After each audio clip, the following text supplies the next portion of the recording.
Alors nous sommes le vendredi 29 avril 2016, nous sommes de retour à Solliès-Pont. J'ai quelqu'un à côté de moi, j'ai lui demandé de se présenter. Bonjour. Bonjour, je m'appelle Antonia Coste, je suis altiste co-soliste à l'Opéra de Toulon et également altiste dans le Quatuor Améthyste. Nous vous présentons le concert ce soir autour de Schubert et de pièces un peu plus ludiques. Alors justement, on a parlé de vous. Je suis venu hier en conférence de presse à Solliès-Pont et j'en ai profité pour interviewer Marie-Pierre Capella qui m'a parlé de vous, qui a monté surtout un projet avec les écoles. Elle m'en a parlé, j'ai son point de vue. Ce qui est intéressant, c'est que vous nous donniez le vôtre. D'abord, ayant participé au projet, et puis vous l'avez fait, comment vous l'avez ressenti vous de votre côté, et comment ça s'est passé. C'est un événement qui s'est passé au début de semaine. Oui, c'est un projet qui nous tient à cœur depuis un petit moment et que nous avons présenté à Solliès-Pont et qui a été accueilli avec vraiment beaucoup d'enthousiasme par les élus, la mairie. Donc on est très content de pouvoir le faire. Ce qui nous tient à cœur aussi, c'est la pédagogie et c'est très important de promouvoir notre métier auprès des enfants. Mardi, nous sommes intervenus à l'école Frédéric Mistral avec tous les enfants de toutes les classes du CP au CM2. Ils ont été très attentifs. On a joué plusieurs morceaux en leur expliquant chaque morceau, comment fonctionnent les instruments à cordes puisque c'est notre spécialité, en leur expliquant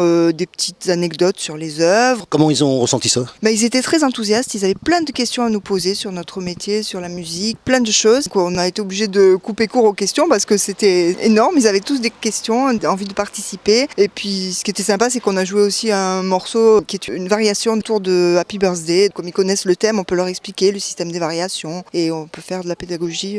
Alors ce soir, je reviens à Solliès-Pont. Nous sommes vendredi, 24 heures après avoir interviewé Marie-Pierre Capella. C'est intéressant d'avoir votre point de vue. Nous sommes ici donc à la salle des fêtes de Solliès-Pont. Que ce soir, il se passe quelque chose. C'est un événement. Qu'est-ce que vous allez y faire ? Eh bien, nous allons faire le concert qui clôture ce projet.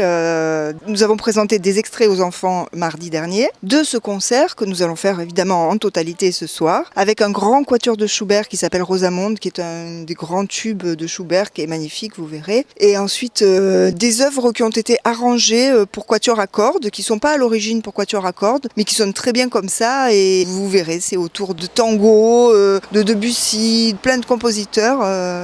On arrive toujours avant sur les manifestations. Ça permet de vous connaître, ça permet de vous interviewer, puisque généralement, les interviews ont lieu avant que vous commenciez. On a le privilège d'assister aux répétitions, de savoir ce que vous allez faire. Je peux vous dire déjà que ça sonne très bien. Il y a quelqu'un d'ailleurs qui vous l'a dit dans la salle. Ça y est, vous avez pris vos marques, tout est bien. On a pris nos marques, je pense que ça ira, puisque de toute façon, on se prépare bien avant les concerts. Ensuite, on aime bien faire ce qu'on appelle un raccord, ce qu'on vient de faire dans la salle du concert. On le fait toujours parce que toutes les salles ont des acoustiques très différentes. Quand on joue par exemple dans une église, il faut faire attention que ça résonne pas trop. Quand on joue là, c'est dans une salle des fêtes qui sonne très bien, qui est très agréable à jouer. Donc je pense qu'on va pas avoir de soucis d'acoustique. On rencontre enfin, d'après en avoir entendu parler, de par les dossiers, de par l'interview d'hier, le groupe Améthyste, composé de 4 personnes. J'ai envie d'en savoir plus. Qui vous êtes ? D'où vous venez ?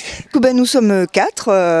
Il y a Anne Fabre qui est violoniste à l'Opéra de Toulon. Agnès Cossa qui est aussi violoniste à l'Opéra de Toulon, deuxième violon solo. Ensuite, il y a moi, donc Antonia Coste, co-soliste à l'Alto, à l'Opéra de Toulon, et Natacha Cartini-Setkaoui, qui est violoncelle co-soliste à l'Opéra de Toulon. Comme on s'entend bien, on aime bien faire de la musique ensemble, c'est courant chez les musiciens qui font beaucoup d'orchestre de vouloir se retrouver en petite formation, selon les affinités, pour faire de la musique de chambre, c'est-à-dire des petites formations. Justement, parce que moi je sais, je connais ça. D'ailleurs, merci de réexpliquer ça. Moi, c'est quelque chose que je connais, qui me touche d'ailleurs, se dit en passant. Vous, en tant que musicien, des petites formations, qu'est-ce que ça vous apporte ? Qu'est-ce qu'il y a de spécial dans cet exercice ? Alors ce que ça apporte, c'est que quand on joue en orchestre, il y a toujours un chef d'orchestre qui est finalement le responsable du groupe suprême, c'est-à-dire que c'est lui qui va choisir l'orientation musicale de l'œuvre.